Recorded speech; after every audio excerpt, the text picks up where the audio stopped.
Break के बाद नजरिया में एक बार फिर से आपका स्वागत है। अगर पिछले विधानसभा चुनाव की बात की जाए तो बीजेपी सिर्फ 4 सीटें जीतकर विधानसभा चुनाव में सामने आई थी, लेकिन इस बार 2014 के विधानसभा चुनाव की बात करें तो 90 में से 80 सीटें जीतने का दावा बीजेपी कर रही है। इन दावों पर भी हम चर्चा कर रहे हैं। सबसे पहले सोमवीर जी, क्या लग रहा है, पिछली बार की तुलना में देखा जाए तो कहीं भी उसमें कंपटीशन में बीजेपी नजर नहीं आ रही है, लेकिन अगर लोकसभा चुनाव के नतीजे देखें तो उसे देखकर बीजेपी को यह भरोसा है कि विधानसभा चुनाव में भी नतीजे बदलेंगे पिछली बार की तुलना में और बेहतर परिस्थिति में बीजेपी होगी। क्या लग रहा है आपको? मैडम, जैसे मैंने पहले बताया है, लोकसभा का जो रिजल्ट रहा है वो एक व्यक्ति विशेष का फैक्टर रहा है जी। यहाँ बीजेपी का कोई जनाधार नहीं है, ना इनके पास वर्कर है ना नेता है। आप ये तो मानते होगे चुनाव कौन लड़ता है? चुनाव वर्कर लड़ते हैं। कहां है इनके पास वर्कर? पूछो आप जी। जिसके पास वर्कर लड़ने के लिए जब फौज ही नहीं होगी वो जंग कैसे जीती जाएगी? मैडम, भूपेंद्र हुड्डा के पास इतनी विशाल फौज है। रमेश भाटिया जी, वर्कर्स का अभाव कह रहे हैं, कोई बड़ा चेहरा नहीं है आपके पास, मुख्यमंत्री का कोई फेस नहीं है, क्योंकि लोकसभा चुनाव की बात की जाए तो नरेंद्र मोदी को चेहरे के भरोसे ही लोकसभा चुनाव में बीजेपी बेहतर परिस्थिति में रही थी और सरकार बनाने में भी कामयाब रही थी। तो हरियाणा विधानसभा चुनाव की अगर हम बात करें तो कौन सा चेहरा आपको लगता है कि हो सकता है जिसको दिखाकर आप आम जनता से वोट मांगेंगे कि इस चेहरे को देखिए और हमें वोट दीजिए? देखिए, भारतीय जनता पार्टी कोई चेहरा दिखा के वोट नहीं लेती। नहीं, ये भारतीय जनता पार्टी लोकसभा चुनाव में आपके हर नेता का यही बयान था कि हमने तो अपना लीडर आपके सामने रखा है। मैडम, लोकसभा चुनाव में इन्होंने चेहरा दिखा के तो वोट लिए हैं। बात ऐसे है, नहीं, चेहरा दिखा के वोट लिए। अब इस चीज से कैसे मुकर सकते हैं? भारतीय जनता पार्टी अब जो इन्होंने जो इलेक्शन के मुद्दे पर जितनी लोगों को आशाएं दिखाई थी, अब उस पर ये खरा नहीं उतर रहे, इसलिए अब उस चेहरे को पीछे करना चाहते हैं। अब ये चाहते हैं कि भाई जैसे विधानसभा में सरकार नहीं बनी तो मोदी जी के चेहरे पे काले कुछ जगह उस चीज को ये बैकफुट करना चाहते हैं। जी रमेश भाटिया जी, सीधा सवाल नहीं करना चाहते। नरेंद्र मोदी की अगुवाई में हरियाणा के अंदर इलेक्शन लड़ा जाएगा। नरेंद्र मोदी जी यहाँ पे सभाएं करेंगे और हर कार्यकर्ता बूथ लेवल तक तैयार है। BLT हमारे तैयार है। रमेश भाटिया जी, नरेंद्र मोदी के पास केंद्र है तैयार है।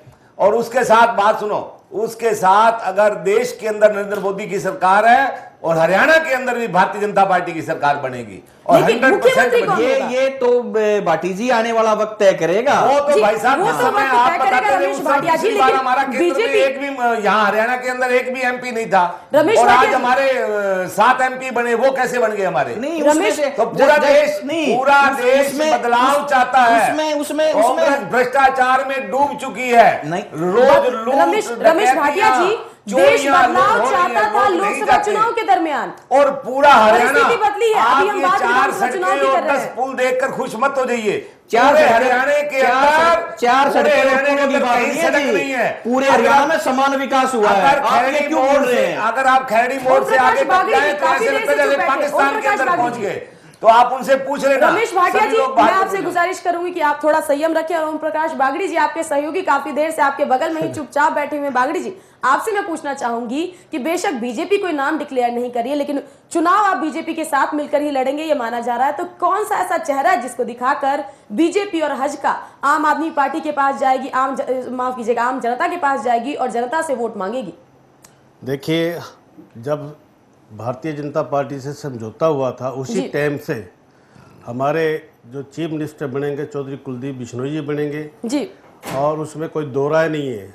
अगर हमारा समझौता रहा तो कुलदीप बिश्नोई जी ही मुख्यमंत्री बनेंगे, इसमें कोई डाउट नहीं है जी। हमारा जो मुख्यमंत्री के जो 2.5 साल का जो समय पहले दिया गया है भारतीय जनता पार्टी ने, तो उसमें चौधरी कुलदीप बिश्नोई ही मुख्यमंत्री बनेंगे, ये हमारे पास बिल्कुल स्पष्ट बात है। लेकिन एक बात और मैं आपसे ओम प्रकाश बागड़ी जी पूछना चाहूंगी कि अगर बीजेपी की बात करें तो पिछले विधानसभा चुनाव में सिर्फ 4 सीटें बीजेपी के पास आई थी और अब वो वक्त गुजर गया है जब मोदी नाम के सपने के जरिए बीजेपी ने लोकसभा चुनाव में बड़ा खेल खेला था। अब मोदी सपना भी थोड़ा बहुत टूटता नजर आ रहा है, जमीनी तौर पर मैं बात कर रही हूँ।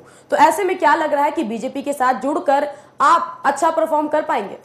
आज जनता की जो चाह देख रही है ना, जो राह देख रहे हैं, वो हजकार भाजपा गठबंधन को और देख रहे हैं, ना चौटाला जी की तरफ देख रहे हैं ना कांग्रेस की तरफ देख रहे हैं। क्योंकि कांग्रेस ने जितने भ्रष्टाचार किए हैं, जितने लोगों के साथ भेदभाव बरता है, उसका इनको खामियाजा कांग्रेस को भुगतना पड़ेगा और आने वाले समय में इलेक्शनों के अंदर हजका और भाजपा ही अपना राज्य बनाएगी, सरकार बनाएगी और कुलदीप बिश्नोई जी ही मुख्यमंत्री होंगे। जी सोमवीर जी, हाँ जी।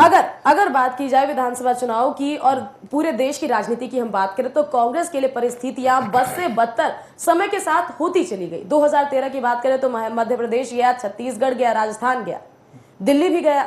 उसके बाद लोकसभा चुनाव में केंद्र की कुर्सी भी चली गई।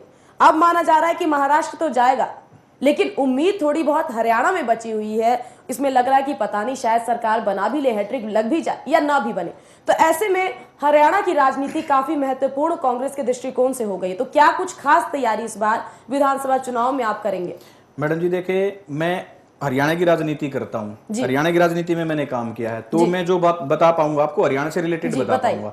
यहाँ ना कमजोर स्थिति है कांग्रेस की, बहुत मजबूत स्थिति है। मैंने आपको पहले भी बताया 65 से 70 सीटें जीतेंगे और कंफर्म जीतेंगे। जैसे भाटी जी ने बताया, करप्शन के मामले में, करप्शन किसने शुरू किया था? भजनलाल ने शुरू किया था।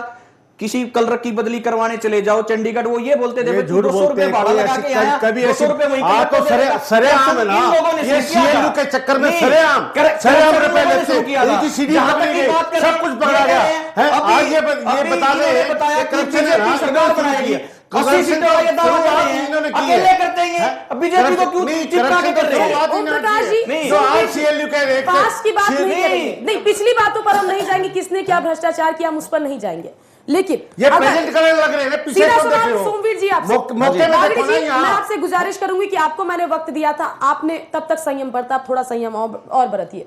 सोमवीर जी, अगर इतनी ही अच्छी सरकार चल रही है आपकी हुडा की, तो बीच में इस नेतृत्व परिवर्तन की कवायद क्यों तेज हो गई थी? क्यों उन पर भरोसा नहीं जताया कांग्रेस पार्टी ने और ऐसा लग रहा था कि अब गई या कल गई, आज गई या कल गई या परसों गई हुडा की तो कुर्सी जाएगी?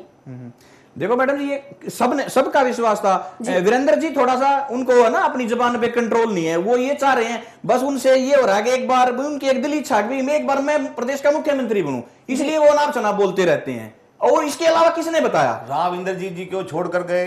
राव इंद्रजीत जी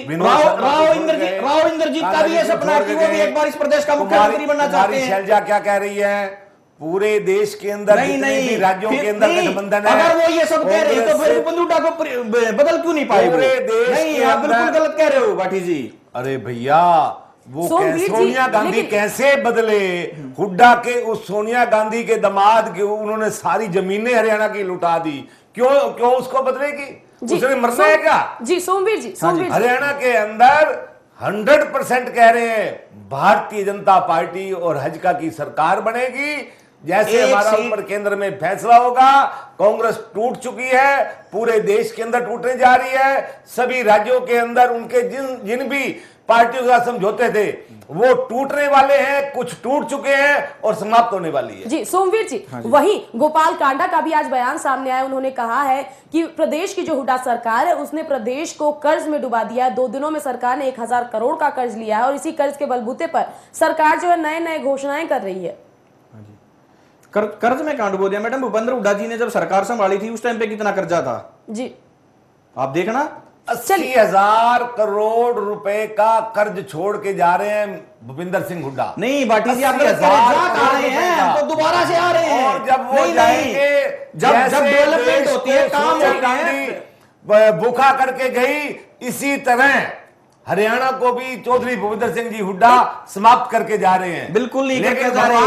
हरियाणा नंबर 1 बना हुआ है, आज नंबर 1 हरियाणा है भ्रष्टाचार के अंदर, चोरियों के अंदर, डकैतियों के अंदर, लूटपाट के अंदर, इसके अंदर रमेश भाटिया जी, आखिरी सवाल आपसे कि विनोद शर्मा और गोपाल कांडा फैक्टर क्या काम करेगा विधानसभा चुनाव में? एक लाइन में जवाब। कुछ काम नहीं करेगा, क्योंकि उनके पास कोई वो नहीं है राजनीति का, उनके पास कोई वो नहीं है। केवल भारतीय जनता पार्टी और हजका की सरकार बनेगी। जी चलिए, नजरिया में आज हम चर्चा कर रहे थे हरियाणा विधानसभा चुनाव में क्या कुछ परिस्थिति हो सकती है। इसके अलावा हमने ये भी चर्चा की कि दिल्ली में जो मंथन किया है कांग्रेस पार्टी ने, उस मंथन का क्या असर रहेगा विधानसभा चुनाव में। इस चर्चा में हमारे साथ शामिल होने के लिए सोमवीर जी, कांग्रेस नेता, आपका शुक्रिया। इसके अलावा रमेश भाटिया, बीजेपी नेता, भी हमारे साथ जुड़े, आपका भी शुक्रिया। इसके अलावा ओम प्रकाश बागड़ी जी, हजका नेता, हमारे साथ जुड़े थे, आपका भी शुक्रिया।